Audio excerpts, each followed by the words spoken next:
We are looking for the talented, top-notch students that can be serving and learn and also, be the change that we want to see in the world. I'll talk now to Mustapha Achoubane. He is Associate Director for International Students at the Florida Polytechnic University. Thank you so much for joining us. I would like you to talk about your project, finding students all over the world. Well, thank you so much for having me here in Brazil, by the way, and I really appreciate your work. Florida Polytechnic University, before talking about how we get students, because we don't have students at Florida Polytechnic University, we have ambassadors, that they are representing their countries, their cultures, and they are also bringing, energy to Florida Poly and Florida in general. As you know, America is a melting pot country. Florida Poly also is a melting pot university as well. Florida Poly is a new university in the state of Florida, established in 2012. We are, designed by the famous designer, architect, Santiago Calatrava, is the same gentleman who designed the World Trade Center. Florida Polytechnic University, as a university itself, positioning itself in advanced science and technology, mathematics and engineering. So we have two colleges, College of Innovation and Technology, College of Engineering as well. So with advanced curriculum. So the key here is we have students and professionals and also professors. It's like a triangle. So we have a very strong platform of education that we can offer to students, to ambassadors actually from all over the world. So the reason I'm here in Brazil, because I would love, we have a very strong connection with Brazil, and we love to have ambassador students from Brazil to come learn at Florida Poly and also to serve Brazil as ambassadors, because what they are doing right now is about engineering, is about advanced science and technology. It's about the job of the future. So the area where we are as Florida Polytechnic University, our region, our super region, generate more than $300 billion in economic transaction per year. So basically, our super region economy surpass Chile, Singapore, and Israel as well. So those students, they have the ability also to work one-on-one with the industry partners. We have more than 93 industry partners. And once we talk about those industry partners, we are talking about the big companies. We are talking about Lucky Martin. We are talking about Coca-Cola. We are talking about Bright House and so on. So this is who we are actually in the market. This is who we are in the world as well. Can you describe a little bit more about the university's structure? Well, if you talk about the academic structure or about the design itself, as I said, the design itself, it was designed by Santiago Calatrava. Florida Poly is not about, education only. It's about the quality education, because we don't talk about numbers. We are not like the other universities in which you have 65, 70,000 students. We are looking for the talented, top-notch students that can be serving and learn and also, be the change that we want to see in the world. If students, they are not fueled from within with that ignited fire to be talents in the world, they cannot make it at Florida Polytechnic University.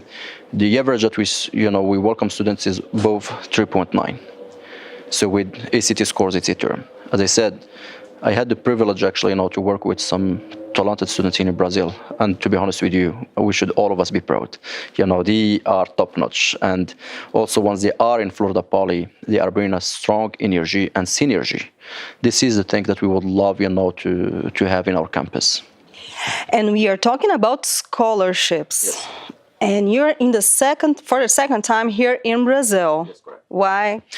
Well, as I said, we have that long relationship history with Brazil, and we cannot ignore Brazil. So if we would like to go to Latin American countries, Brazil is the country that you need to go to first.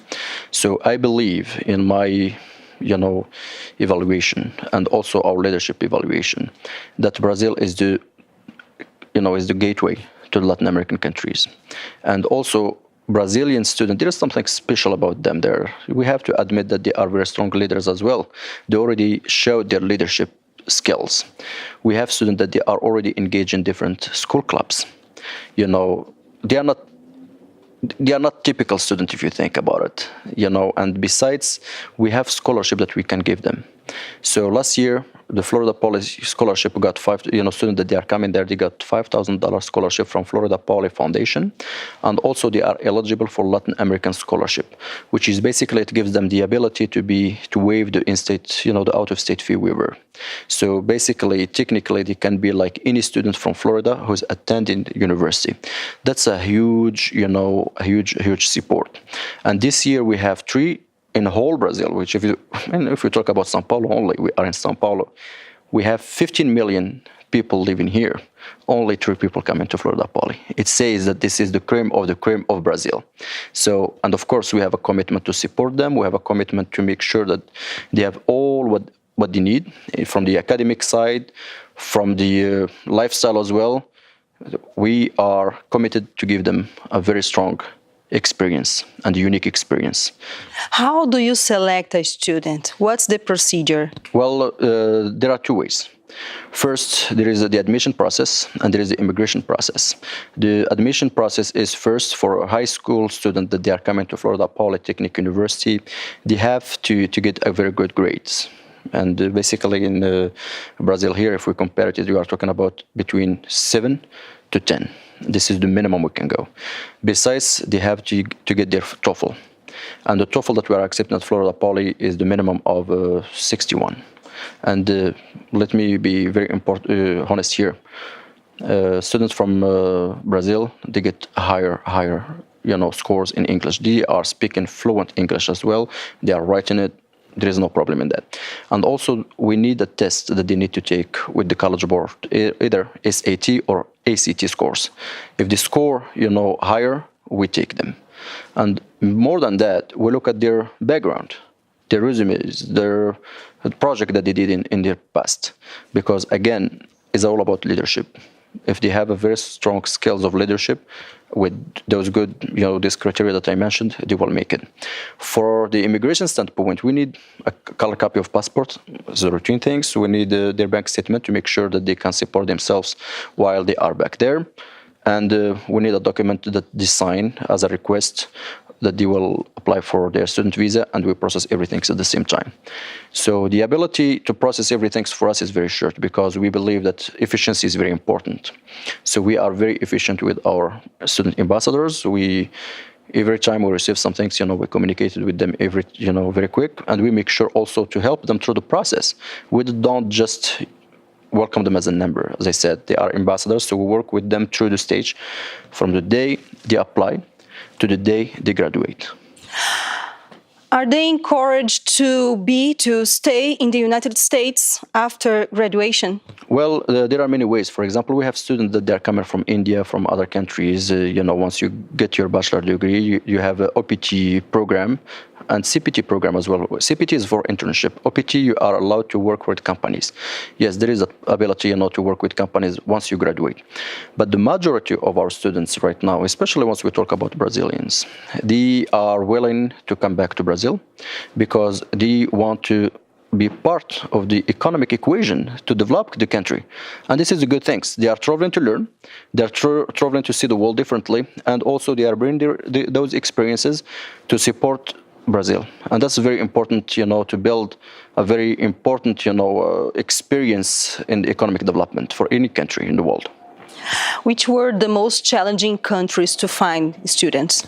Well, it's very difficult to say the most challenging countries. First, we have to believe that we are in America, and our system is Anglophone, which is basically, if a student doesn't speak English or he doesn't have the requirement, it's absolutely difficult. So we have challenges in some countries in Africa, because the system is totally different, educational system, I mean. Latin America also we have some challenges, but again, we have to admit that we have a lot of students from all over the world coming to study in the United States of America. So now the world understands that English or the Anglophone education system is the key. Because I grew up also in different systems, educational system like French system. So now even in those countries, they are teaching their students about English and to have the ability to learn about the other programs, like to go to London, to go to Switzerland, to come to the United States, to learn other programs. So which is the key. If you think about the challenges from this is the academic side, but if you think about also the challenges from the immigration side, it exists actually. You can find some students that they are academically strong, but unfortunately financially they cannot make it. So that means they cannot secure their visa to come. So for us, we see how we can support them. This is why we have a lot of partnerships, with other programs like Fulbright program. So we have students from Fulbright Germany that they are enrolled and they earned already their master program, their master degree from Florida Polytechnic University. Now last May we signed an MOU and a memorandum of understanding with the Canadian Fulbright Commission, so to welcome students, to send students in an exchange program, and also to welcome professors to come, which is talented professors, to do research at Florida Polytechnic University. We are also in the process to establish partnership with different countries in Europe, including Brazil, also here in Latin American countries. And by the way, Brazil is the first country in which we are. We already did a partnership. We have a partnership in Santa Catarina with Bruschi in mechanical engineering. We have also partnership right now in the process with Belgium. In Belgium with Fulbright. Belgium, Luxembourg, we are developing a relationship in Ireland as well. We have an exchange program for our students to go to Ireland, because once you go to Dublin, it's like you are going to Silicon Valley, in America. So big companies exist there, and we want our students to understand also the broad vision about how to run companies, how to run businesses, how to find solutions, and how to remove challenges, from your way. This is actually, our existence in the world. We have also, if we talk about Africa, we have a partnership in Morocco. So we have an MOU with Achoubane University, which is the American university in Morocco. So also allowing us to exchange students, to receive, to welcome, and to send students, to have a very good experience. Mustapha, thank you so much for joining us. Congratulations for this special job of giving opportunities to students all over the world. Thank you so much. My pleasure, actually. It's not about us, it's about the students, it's about those ambassadors. As I said, they are not anybody. They are very talented and they deserve to have a very customized service. And we treat them not as numbers, but we treat them as very important potential. And we hope to bridge the gap and to build, the bridges between their countries and Florida Poly and the United States of America. Thank you for having me here. Thank you. Luciane Miranda to Dukascopy TV.